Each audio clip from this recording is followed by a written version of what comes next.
How to fix Facebook homepage.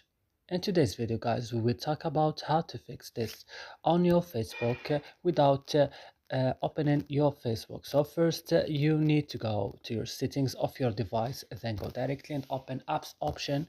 Here on apps option, search now for Facebook. Open then Facebook like this, scroll down and click on storage. Here on storage, go to the last button, clear data, click OK, and then you have to back. Click on force stop and click also OK.